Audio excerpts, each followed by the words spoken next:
What up, fam? Hit that like, hit that subscribe. Brand new show alert. Philly Sports Unfiltered is here. We're talking about all MLB Hall of Fame, Philly sports, and whatever you got. Giddy up.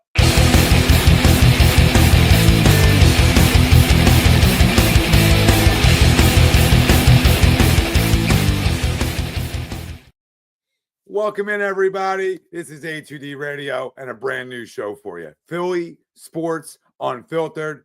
I'm Tom Arnone. That's Tony Cutillo. We're back, baby. We've been talking about this one for a long time, Tone, and we finally made it. We finally made it, man. Like, you know what's great about this, and it's going to be fun, is you say it's unfiltered, right? And I'm going to give everybody a little history lesson, because there'll be a couple people out there, a little fraudulent people that are probably going, oh, you know, what's going on here? Listen, let's be honest, man. Like, this starts probably like 7-8 years ago, where Tom was inviting me to the garage over to Jersey, be like, yo, man, how do we get you over here, brother? And then listen, man, you know, some things happen. A couple people move, they do this and that. And I'm like, oh, this guy, Tom, he's always yelling. And no, I want nothing to do with this dude, man. He's crazy. But this is what happens when you get old, man. When you get older, you get wiser and you understand. You're like, you know, it's a mutual respect you have with people. It's like, this dude's been laying the groundwork for years. And here I am trying to go through different teams and trying to do different things. And finally, it's like, look, man, let's just take the two worlds, the two titans, combine them up. And I'll tell you this, Tom, and I think you're going to agree with this. So as this goes on, I'm going to put it out now, man. Like, this is like an 8-mile battle. If there's any duo out there that got a show that want to come on and battle the TNT guys, man, I'm ready, man. I'm ready to roll. I was born ready. Came out the womb ready. I know you did too. And it's gonna be fun because we're obviously gonna keep a lot Philly sports, but we'll touch on all sports because that's just what we do. But we'll give you the state of Philly radio towards the end of the show. Ooh. Revitalized NBA playoffs. Hey, are you juiced back up? Did it bring you back in? Did the Sixers getting a 3-pick draw us back in? We'll touch on that. And our main topic at hand is Pete Rose reinstated, and it ties into our poll question, and you can vote on it. And if you want to become the sponsor of our poll question, you can just contact us and we can make that happen for you too. Our poll: Pete Rose, Barry Bonds, and Roger Clemens should all be in Cooperstown. Do you agree or disagree? Let us know. Facebook, YouTube, Twitter. That's where we're live. Everywhere you get your podcasts, we're there as well. Hit the like, subscribe, follow, join the conversation. Tone, I'm not leading off for you. I'm not leading off for you. I'm passing the bat along. All right, I'm taking the walk and I'm passing the bat along here. And I probably threw you for a curveball right there, too. Man, you're passing the bat. Roger Clemens curveball. You know what? I have felt differently about this numerous times. And Barry's my guy. Like, before I would say Barry's my guy. And I'm so excited to hear your idea of this, because you teach the youth, man. You're a coach. You're a baseball coach. You're an instructor. A lot of people would always tell me that he cheated the game. He did this. He did that. My whole thing with this, and let's just call it away. Let's first Pete Rose. Listen, I think it is a cop-out for Manfred to come out now and decide that now all of a sudden it's easy to say he's reinstated. He puts this rule in. And I know a lot of this was because of Pete Rose's family hired an attorney, hired people to literally get after this and make this happen. But my thing about Pete Rose, for everybody that's bitching and complaining and saying he bet on baseball, he's going into the Hall of Fame as a player, right? He didn't affect the game as a player. And for you to say that you were afraid of him getting into the Hall to hurt the integrity of the game, which I heard that's why some of those fraudulent writers were opposed to this. Tom, I still think Shohei Ohtani cheated. Okay, I think that whole thing got swept under the rug, man. The Major League Baseball is like, our boy toy cannot be a fraud. And I look at this and say, there's no way he could have actually did any harm to the game. And he should have been in from day one, man. Yeah, I couldn't agree more. I mean, Barry's always been my guy. Barry's a top 10 player of all time pre-steroids. So when people don't understand the competitive juices to get to that level. Does that mean in any shape or form do I condone it? Absolutely not. That's not the conversation. The conversation is baseball allowed this to happen for years. They wanted it. Okay, so McGuire and Sosa going to a little home run parade, and if I'm Barry Bonds sitting at home watching that, I say to myself, I'm 10 times the player both of these guys are. So you guys want to have fun, play stupid games, win stupid prizes? Here we are, and I'm going to hit balls to Alcatraz like he did. So all he went from is a great five-tool all-around player, first ballot Hall of Famer, to Godzilla. That's all that took place. He just went from great to I can never get you out. That's all. Right. So it didn't change his greatness. Now, I can hear the tarnish of legacy, steroids. If baseball wasn't allowing it and it wasn't going all through major league clubhouses, then I hear you. If he was the only guy that was doing it to try to get an advantage, then I hear you. But it doesn't make you hit a ball. It doesn't make you hit the baseball. What it does is there's dog days of summer for a reason, and it takes those away. That's all it does. It takes away your arms getting tired and things like that. Now, Pete argued we could be a creep off the field, right? I don't know. Okay, I wasn't there. I wasn't there for that. All right, nor was anybody, I guess, besides the people that might have been there. Like you said, you nailed it.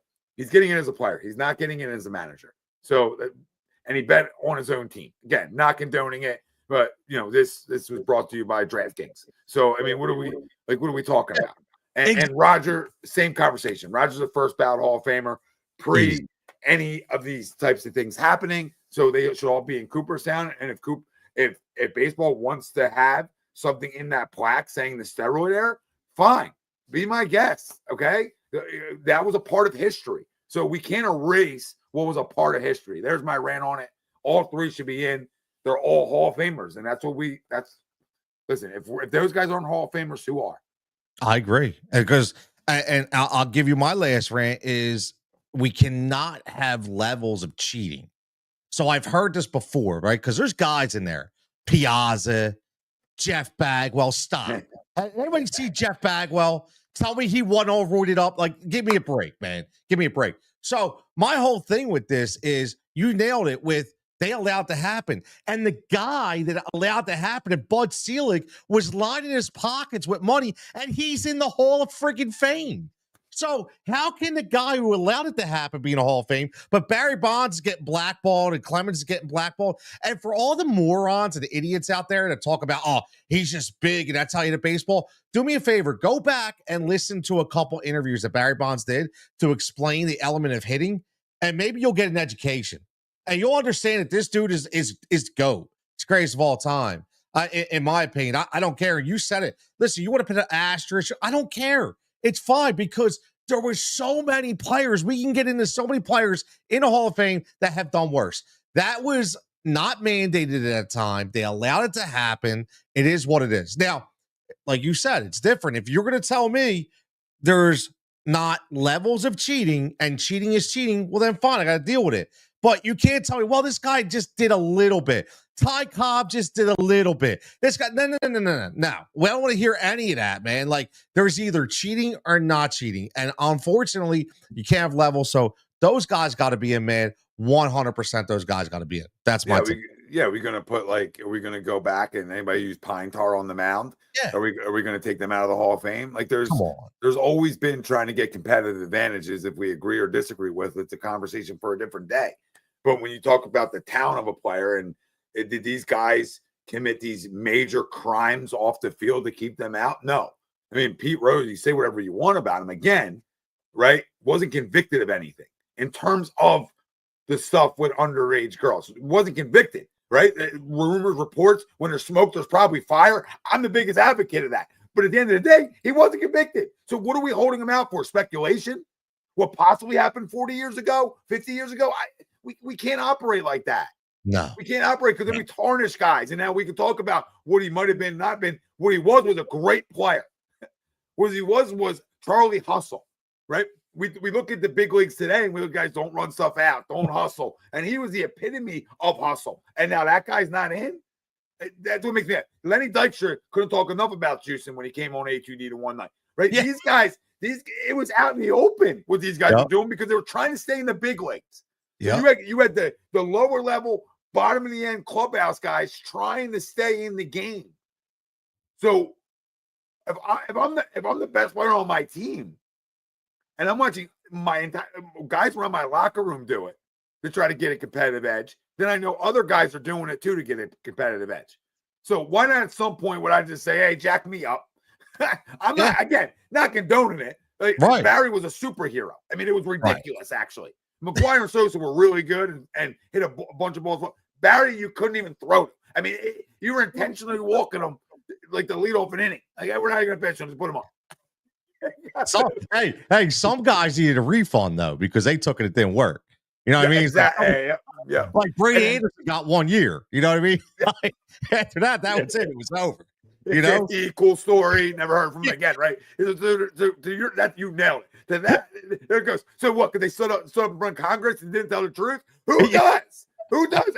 Congress stands in front of Congress and doesn't tell the truth. So now we're going to die on this hill. Come on, people. Crazy, man. Would you go up there and honestly say you took it when you know it's going to blackball you? No. No lawyer in the country is going to tell you to go in front of them and tell them the truth about it. Proven till innocent, right? Innocent until proven guilty. Right? I mean, it's the letter of the law, and you don't just come out and admit it. Maybe you get a plea deal. Who knows? But like, we really have to stop this monotony and just give it up, people. All your baseball purists and all these guys. Let's redo the people that vote. I think it's a travesty that Barry Bonds is not in the Hall of Fame. Well, you know why?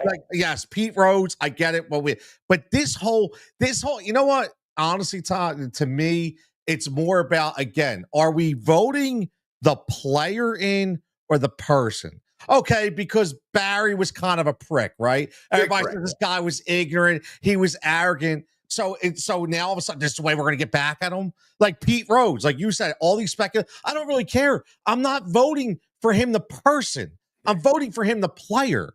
And that is the problem with this. All this bias, all these personal narratives, these agendas. That's the problem with baseball, man. When it goes to the Hall of Fame, that's the problem. A quick story. I saw Jason Stark about 3 months ago, and I talked to him live. And one of the questions that in the audience that was asked was about Barry, and he specifically and Jason was like, "Listen, this was the best player I've ever seen play ever." He said, was he a great guy? No. But guess what? I'm not voting for him, the guy. I'm voting for him, the player. And I think that's where it ends. Well, that's why Jason does a great job, right? Yep. There's guys that don't have an agenda and they don't have a job to do. And there's other guys that say, woe is me. He didn't answer my question the right way back in 1988. Like, grow up. I mean, let it go, dude. Because you're 4'11" in a clubhouse and nobody respects you, okay? With your pencil protector on. All right? No, of course. Like, these guys aren't going to respect your stupid questions. We've been saying it for years that half of these guys are big time sheets that have no feel for the game. They just can write well. And there's levels to this stuff. So whatever. But these guys all have agendas, and that's what's wrong with it's exactly what's wrong with Cooperstown and everything that goes on voting wise. Because at some point you're gonna be getting guys that are 240 career hitters that hit a ton of home runs that are getting in the Hall of Fame. That's what's gonna get to. Give it 20 years. Exactly. See some of the guys you see get selected in the Hall of Fame that are not Hall of Famers. Nope. Because not at all. The game is obviously changing in the wrong direction. And not the right direction. But yeah. I agree, man. I agree. 100%. I think that's our spin. Again, as always, agree to disagree. Let us know. Vote, comment. I see some people are back and forth, but we see Greg absolutely agrees. He says absolutely. He's all in, right? Which is good. We know that. But listen, you mentioned about, pivot a little bit here. We'll go to another sport and we'll talk about NBA. And, obviously with the Sixers getting the third pick, and I think we all know the Mavericks pick, it's all fixed. I don't know if you happen to see, did you happen to see I will say this, I'm addicted to reels. So I will say I need help, but I watched a reel with Shaq. And did you see this one where he talked about what David Stern said to him when he was a rookie? Mm-hmm. So Shaq meets David Stern. Shaq was like, look, because she was on with Ashley Neville, and Ashley asked him about being drafted, and Shaq's like, "Look, I'm going to be honest." He's like, I met David Stern. He said, "Oh, I can't wait to get you in the NBA." And he asked me one question. He said, "Do you like cold weather or hot weather?" And Shaq was like, "Hot weather." And he's like, "I don't even know what he meant." He's like, that year, Charlotte was projected to have the number 2 pick. Minnesota projected to have the number 1 pick. He's like, all of a sudden, I'm watching the draft lottery. He's like, Minnesota gets number 3. Charlotte gets number 2. And guess who gets number 1? Hot Orlando. He's like, and I'm thinking, is that a coincidence?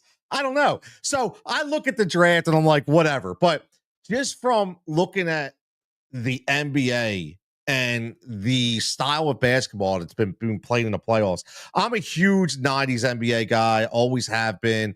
I'm not saying I hate the way the game has changed, but I do like how physical they've been. I do like how competitive they've been. I'm crying every time I see Hallie on the court if that was true that we could have got him for Ben Simmons, but story for another day. But I look at it as a question of if this is really this dynamic and this much of a change in the playoffs, and the NBA, normal fans saying the regular season means absolutely nothing. What the hell can the NBA do? I mean, the only thing I can think of is they take half the teams that make the playoffs, say we're only going to have a 4-game playoff. Like maybe make these teams play during the regular season. Because if not, why would you even watch a game? It's true, because the regular season has died in the NBA, and players know it, fans know it. That's the worst part of their product. But it's definitely been revved up. Playoffs have been good and great, man. I think you draws us back in a little bit when we're able to, get the 3 pick and sort of feel like we're doing 2 things at once, where we still have the opportunity to win games, but we also have the opportunity to rebuild at the same time, which is nice. So as much as it was good to be in the top 3, you say to yourself, well, how are we not 1? Right. Yeah. Right. How did we not get 1? And the NBA has an agenda too. They've been doing it for a long time. There's a reason that they make more money than anybody else. And it's because of stuff like this. They come out with their 2-minute reports telling you everything they missed in a game that they were trying to miss anyway for reasons. So the NBA, we see right through you, babe. All right. And we know that's a make-up call because we're going to get Luke at LA to sell more tickets. And that's why that deal happened, because there's no way any general manager's making that deal. Okay. So that's a handshake agreement from the league. You get him over here, we'll get you AD back, and we'll get you number 1 pick of the draft. And here we are. It's amazing stuff. It really is amazing stuff. It really is. And it's not going to change, man. And it's really not. And now I'm still getting over the fact that we were watching an NBA lottery this year for the Sixers, man. Like I don't know, and I don't want to get into a big Sixers conversation because I know you guys covered it the other night on Wednesday night. But real quick, did you catch? And I don't know if I'm the only one. Nobody mentioned it. I just happened to listen to a lot of Daryl Morey speak, and he mentioned the word "if," and I don't like that. He said, "If Joel comes back," literally, it's quoted. If Joel comes back, what? Like, am I missing something here? Like, I already know the injury's terrible. Okay, when they're talking about taking it's like. What was that operation game? Or like, oh, we're going to take a little hand bone on your thigh and put it on the like, what are we talking about? You look at the guys that have been microfracture surgery, Amari Stoudemire, never the same. Obviously Tracy McGrady, never the same. Listen, this is Joel Embiid. This is a big dude. And to hear Daryl Morey say, if Joel comes back, I'm confident he can be the player. I don't know if anybody heard that. I heard it. I saw it. And that scares the shit out of me, man. Yeah, I didn't hear the if. I definitely did not hear that. I guess, if he's just being an honest guy for once and maybe telling us a little bit of the truth, I'll take it. For once. It'd be nice. We don't get a lot of it. But I think we know what we're in for. And I think we know that there's that opportunity that he's never the same again. But I also think that we can still, if he is healthy-ish, and then we can come into a year saying, well, we have an opportunity to win if everybody's healthy, but we have an opportunity to get younger and better at the same time. Not a lot of organizations have that opportunity. Right. Not saying that's where I want to be. No, you're right. In this weird spot, but who else in the league is in that mode right now? Like who else? San Antonio, maybe, sure, but they're young, right? They're young. We don't know what they are. There's not many teams, but that is weird that they said that. That he said that. If I didn't like it, man. I didn't like it, but I'm with you. I mean, we are where we are, and unfortunately, all we can do is hope that whoever we pick is going to turn up and, Maxey, and maybe we get a year out of Paul George. I don't know. But my whole thing is watching these playoffs and watching some of these teams, watching the OKCs and even Golden State before Steph got hurt. Just watching these teams, I'm going, Indiana, like we can't even hang with these cats, man. Like I don't even know, like what can we do to even hang with these cats? So like we're just wasting away the next couple years anyway. So it's almost like I'm looking at this going, oh, you know what? See you in 2027 because that's kind of like the next time we're actually going to have a team that maybe we want to watch. I don't know. I hope I'm wrong, but that's the way I feel, man. Yeah, it's all on him, right? I mean, I can't even say it's all on him because if you get a healthy Paul George, which never happens. And you get Tyrese Maxey and you get the number 3 pick and you have McCain and you have some good pieces. Like you can be competitive, right? You can be competitive in the Eastern Conference for sure. Now, if he's healthy, it just changes everything, obviously. But that's the biggest if in the world, right? Right, exactly. Period. Even without Darryl saying it, it's a big if. Always the big if. That's always the big if. I'm just thankful for that pick, right? I'm thankful to be in the top 3 and have this opportunity. And why not us for once? Why can't we hit on the generational guy? Why can't we finally get a guy that doesn't come with everything extra? We're due. And if you look over the history of a lot of home runs hit at 3. Yeah, a lot of home runs at 3. That is true. No, that's true, man. That's definitely I think he's true. take a Howie Roseman approach. And I'll leave this there. But he's take a Howie Roseman approach. Let the board fall to you. Hey, okay, I'll call San Antonio's bluff all day right now. I will say, as much as I'm not a huge fan of what he's done, but if you look back to the Houston days, he did rebuild that team. So, look, hopefully it works. I don't know. I still think, like we all do, the downfall is always going to be that Jimmy Butler year, and that should have been the year, and the double bounce or whatever the hell you want to call it. That was our year, man. That was our chance, and now it's over, man. Now it's over, and now we have to just hope. Now we just have to we hope and pray, man. We hope and pray. The Phillies are it. The Eagles, look, man. The Phillies are the Phillies. I know we'll continue to talk. We'll talk about some Flyer stuff another time, and but let's talk about this because this is why we've actually started this, right? We've talked about let's change the narrative. And we always hear the people say, Philly radio sucks. The radio in this town is terrible. Although those people are still turning on. The same people say it sucks are still turning on. They're listening from Joe from Mayfair and, Highway Bob or whatever, right?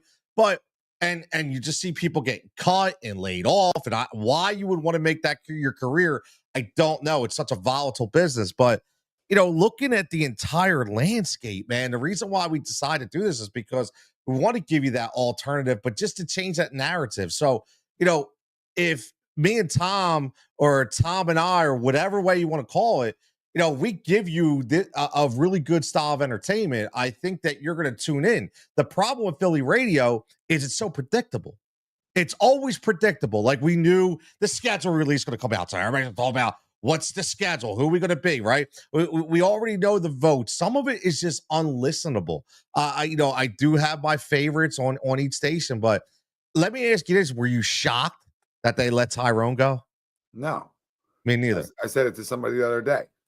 The second you get nasty with callers is the second you're gone.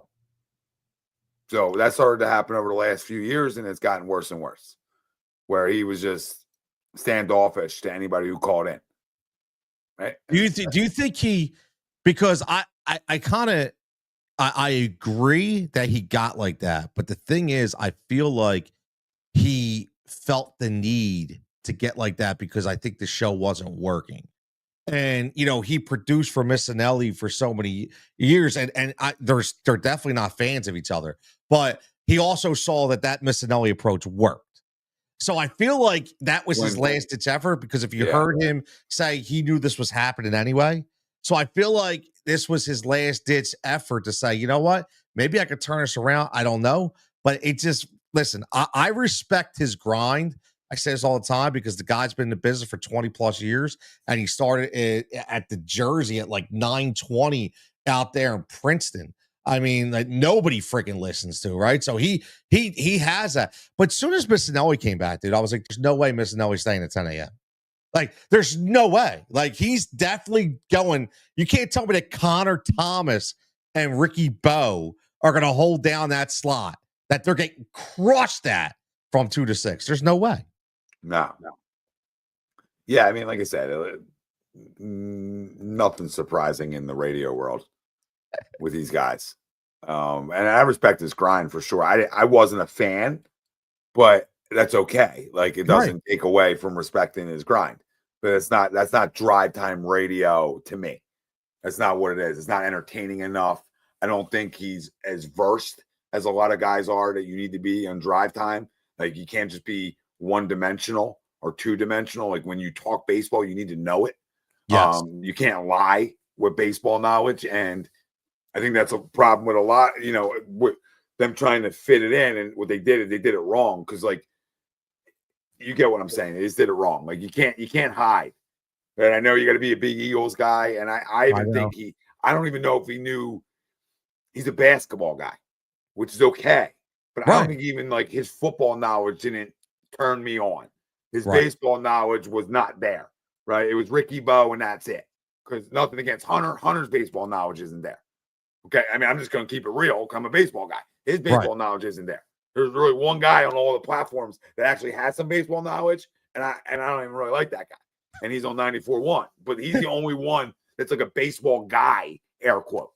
Right. So besides Ricky, obviously, right? Ricky, they run Ricky wild. I mean, I don't know how Ricky has time to breathe. Right? I know. I loved it. I loved it, and I talked to Ricky because we do. The company we work for, I work for, he does a pro instructional series that him and like Ben and all them come out to. So I like Ricky. Ricky's a great guy. But Ricky's in a tough spot there. I mean, that's not again, those three guys aren't drive time together. It doesn't work. Their personalities never meshed. No. Not like 94.1. Like they mesh well. Like Ike and Jack. And I'm not an Ike fan at all. I mean, a Spike fan. I'm not a Spike fan. Not even a little bit. Not even a little bit. We know where you got your job. Zero. But he does mesh well. I kind of like Fritz. Like, me I like too. He's quirky. He makes jokes. He keeps it light.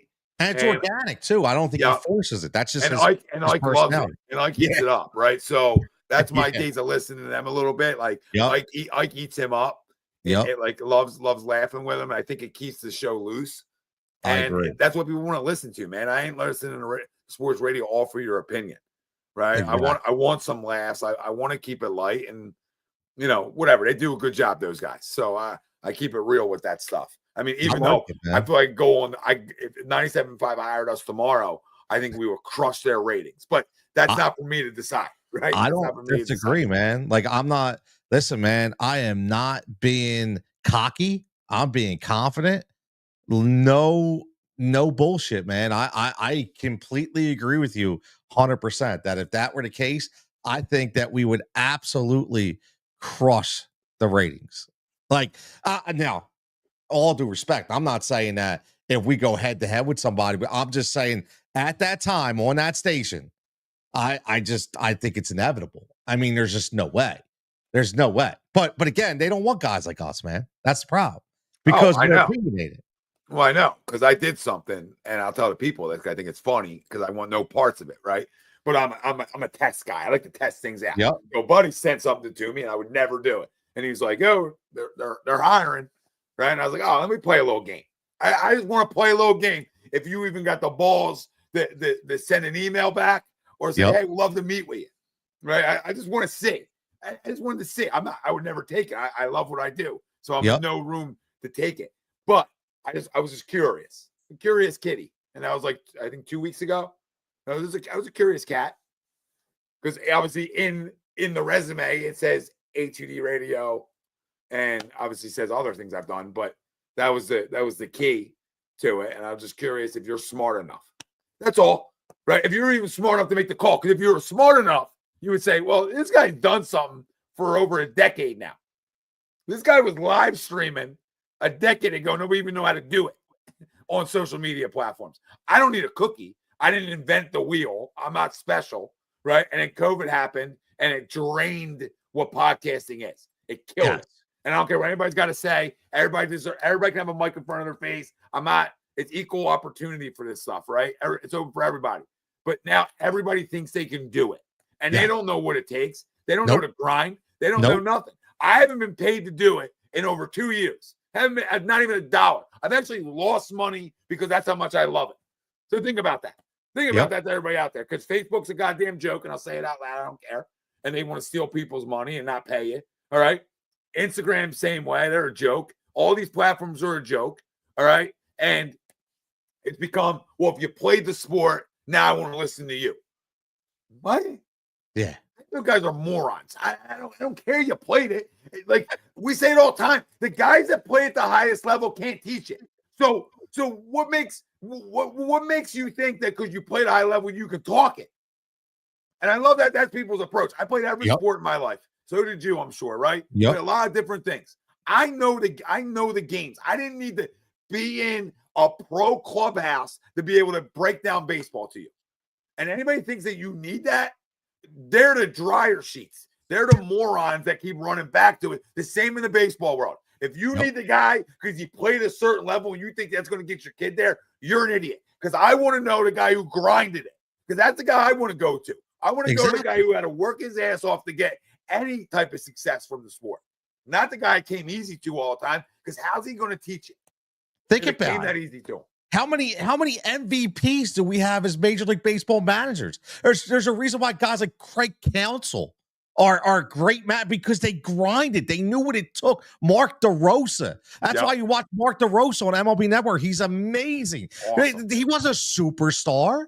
Like Mitch was great too, right? Mitch was great on MLB Network and great on A2D in his time here. Mitch is a family member of A2D, and he was awesome on MLB Network, and he was a really good coach. I know people gave him crap because he was passionate out on the baseball field. That became a thing now where you're not allowed to have energy out there. It's, woe is me. But at the end of the day, that's the point. How many backup catchers are really good managers? How many backup quarterbacks are good head coaches?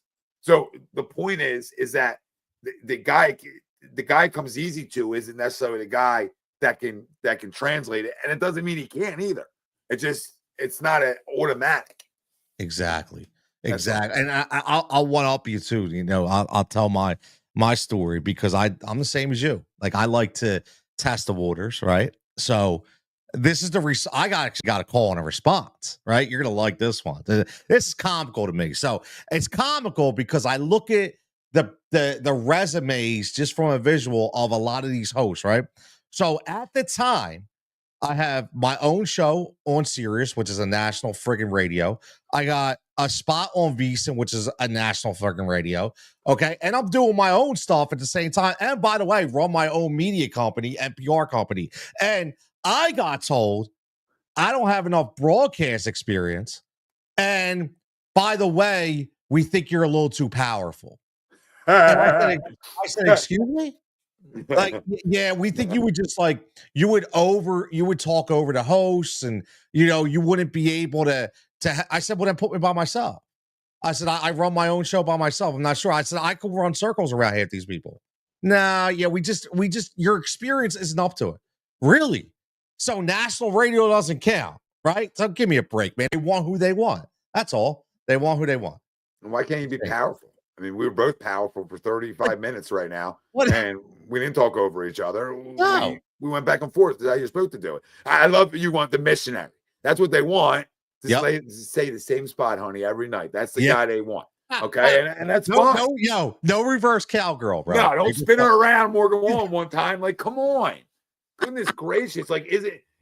And they haven't. That's the problem with them. They haven't seen, like, it's right in front of their face too. When you talk about an ESPN brand of what Pat McAfee has done for the brand of ESPN and the raw, unfiltered conversation, which was frowned upon on 5 years ago. If you ever talk like he talked on that kind of station, and now it's the norm. Exactly. No, 100% worried about. Oh yeah, we know that. How many corporate dollars am I going to lose if I got a guy a little too? Let me ask you this, because I think this is unfiltered, right? So we're going to go off the rails a little bit, and I figure it's a good way to end. But I used to do a thing called the Jigsaw Chronicles, where I'm a very opinionated person, just like yourself, and there's certain things that just bother me, and I would always give stories. Like I got a lot of stories, and I got to ask you something. Like today, I had a break in my day. I do a lot of different work, different jobs. So I want to ask everybody out there. I asked you, you're in Jersey, so I know they're out there too. But this whole Costco experience, right? Like I cannot believe. Like, you have a Costco by you? Yeah, somewhere around here. Yeah. All right. The whole thing is an absolute shit show. Like I don't understand. I think people, they actually take vacation days to go to Costco. Like the van pulls up, the whole family, the kids are out there because we got to get the free samples, right? Everybody got to get the freaking free samples. So now nobody knows how to run a shopping cart because we're running over. Let me get the free piece of pizza, or I got to get the $1.50 hot dog, right? And the whole thing is like, I just want to go in there and get a couple things. And now all of a sudden, I got people. This new thing I saw today, that nobody's pushes the cart behind it. Now they walk beside it. So not only are they looking like an idiot, but now they're taking up 2 lanes of traffic in a place that's already crazy, right? So it's just like the Costco experience to me is enough to just want to blow your brains out. Like if there's anybody out, like I just want to go in, get in and get out, right? Want to get in and get out. You just can't get that. And I just don't, the infatuation with the free samples to me is it's just like it's like they open a door and they're running to the free friggin' samples. They can't get enough, man. It's crazy. It's amazing. I got a BJ's down the street, which is I love BJ's. Yeah, I feel like there's never a class. Well, I think well, I don't know. I go through that parking lot sometimes, and it's a nightmare in there. Really? All hours I'm of the the opposite by me. BJ's great. Costco, forget about it. It's crazy. Interesting. Yeah. I haven't gone in either one in a while, so maybe I gotta spin in. You gotta go right. Yeah, you're right. It's gotta, and I do. Like, well, midday, forget about it. Like, that's the thing. Like I said, I think people, they take off work to go to Costco. They do. You got BJ's day. We got BJ's day. Everybody. It's insane. Yeah, BJ's. Yeah, we all want BJ's day. That's a good day. But yeah, it's a great day. Yeah. It's great. He's more of a Sam's Club guy. I like Sam's. Yeah, maybe it's just the Costco experience in itself, right? Maybe it doesn't. Man. Maybe it doesn't go to BJ's and Sam's Club. Maybe it's like the Walmart. It's something, man. Depending on where you're located, because Walmart's a nightmare too sometimes. Depending on which Walmart you're at, right? It depends. Like some Walmarts are great, some are nightmares. The checkout is terrible because self-checkout should be like 5 items or less. And then you got the morons with 2 carts. You can't even fit in the lane. And they're going, they don't know how to scan. They don't know how to swipe. They always need help. They don't know to put the thing on the side. It's like, come on, man. Like, we're such a stupid society. Morons. Like, and I was in it today. I had to run the Whole Foods. I had to make a quick stop. I actually went into work and was like, oh, shoot, I need to go grab something. And I had like 20 minutes. And I'm like, oh, it's literally 7 minutes away. This is perfect. I'll be in, out, and I'll be back in no time. And I go in there, I grab the 2 things I want. I go to the self-checkout. And to your point, there were shopping carts full. And luckily, like the one person in front of me who had a good amount of stuff was like, hey, you can go in front of me. Go ahead. Because they saw I had 2 little things. So we actually nice person. Yeah, nice. Actually nice. But everybody in front was loaded to the gills. And I'm like, you got people right next to you. that are willing to do it. What are we doing here?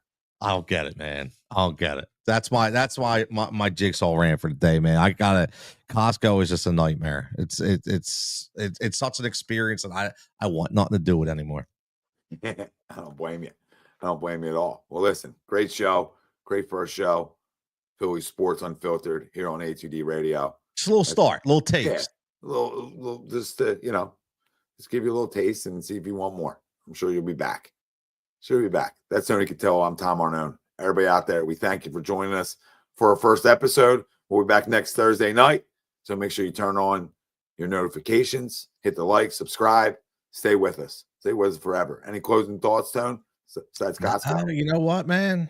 Not right now. Phillies. I guess maybe we could close on my closing thoughts on the Phillies, man. I just need going to Pittsburgh. I need 2 out of 3, man. You're going to face Skeens, right? So I want to already chalk that up to a loss, only because I think the guy is amazing.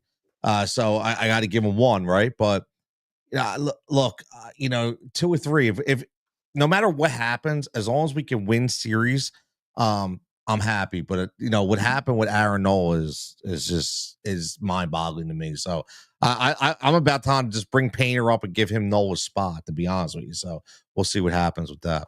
Yeah, if I'm Arnone, I would complain of some shoulder soreness to give myself a little 10-day IL stint and just to clear the brain, because he's fine. I'm not worried about Arnone, but I think he could use. Good point. Sometimes you could use that break. I mean, he's pitched at a high level for too long. He's just in a funk. I mean, he was in the funk a little bit last year too, at the beginning of the year, or it might have been 2 years ago, just arm slot stuff. So, I mean, hopefully he can figure it out. But sometimes like I tell my guys and my players, sometimes you got to shut down for a week, man, and catch your breath a little bit, right? Sometimes I know you want to grind through everything and get through everything, and every hurdle this sport gives you, but sometimes it's okay just to get right back up to it. Yep. Get right back up. Great show, brother. Ton of fun. Agree. Ton of fun. Yeah, bro. We'll see you guys next week. Love you all. Make sure you tune in. We out.